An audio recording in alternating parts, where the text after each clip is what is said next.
Dan is het nu tijd voor een heugelijk moment in de historie van Ondernemerslounge, want we spreken voor het eerst over life planning, volgens de methode van de Amerikaan George Kinder. En daarvoor is aangeschoven Tom Boot, die is zelf ook geregistreerd life planner of geregistreerd financial life planner, mag je ook zeggen, een beetje afhankelijk van de activiteiten die je precies als persoon ontplooit.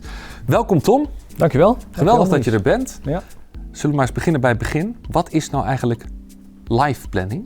Financieel planning weten mensen vaak wat het is. Ja. Life coaching weten mensen ook vaak wat het is. Nou, als ik nou gewoon zeg dat het een beetje een mengsel is, het is een soort fusie van die twee. De verbinding tussen geld en je leven. En er zijn ook diverse boeken over geschreven. Die zijn geschreven door de Amerikaan George Kinder. Dat is de grondlegger van life planning of financial life planning wereldwijd. Mm-hmm.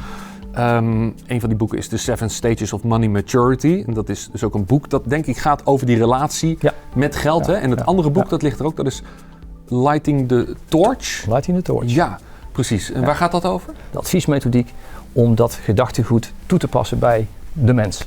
De doelstellingen van mensen zitten niet in de financiële plannen die wij maken. Het gaat om de intrinsieke motivatie die mensen beweegt om iets te gaan doen.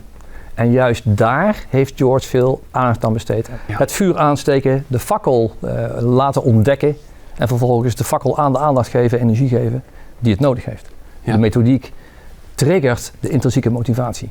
Want George Kinder die zegt ook over deze materie, ik heb me er ook wel in verdiept, life planning of financial life planning is financial planning done well. Done well. Ja. Dus eigenlijk is het een aanvulling op, hè, een verbetering van wellicht ook de financial planning. Omdat de financial planning eigenlijk alleen maar gaat, of grotendeels gaat, laten we niet overdrijven, maar over geld. Financial planning geeft een overzicht van geldstromen.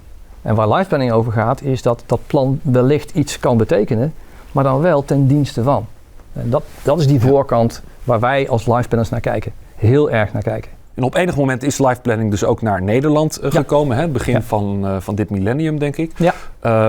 Maar we vinden het eigenlijk ook overal ter wereld inmiddels. Hè? Waar inderdaad. Wereldwijd. Amerika, India, Australië. Het is verspreid over de hele wereld. Enerzijds ben je zelf echt life planner die mensen helpt. Hè? Ondernemers en anderen helpt. Mijn bedrijf Tomorrow Life Planning.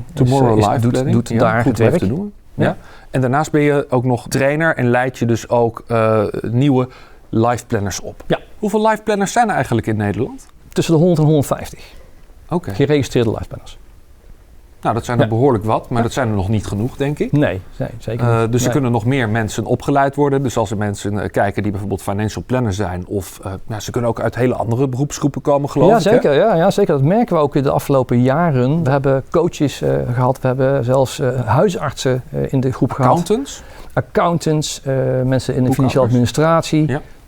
Die inzien dat ze toch een andere binding met die klant willen. Meer mensgericht. Veel meer mensgericht. Veel meer kijken naar wat de mens drijft in plaats van wat de boeken vertellen. Ja, dat snap ik. Nou, die kunnen dus allemaal bij jou en je collega's terecht voor een opleiding. En dan is het ook nog eens een keertje zo dat je werkgevers kunt helpen om beter te zorgen voor hun medewerkers. Of beter gezegd, die medewerkers beter voor zichzelf te laten zorgen. Precies, ja. Dat vanuit die zelfstandigheid. Heel belangrijk. Ja. Dus niet vanuit opgelegd het moet, maar vanuit de intrinsieke motivatie van de werknemer zelf. Daar draait het om. Ja, precies. Dus dat zijn even de 3 pijlers die we bespreken en waar u thuis uiteindelijk ook weer aansluiting bij kunt vinden. U kunt laten helpen door Tom. Ja, en Tom, het is ook zo dat er dus in de komende weken, daarom noemde ik je net ook wel gekscherend de life planner van de week, maar dat er in de komende weken dus steeds een andere life planner of financial life planner aanschuift. Hè?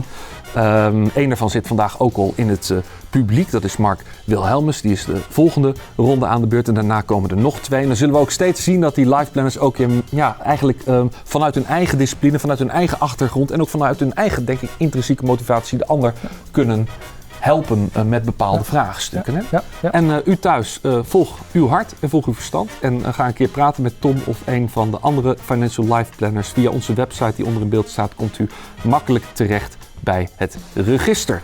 Dankjewel, Tom. Dankjewel.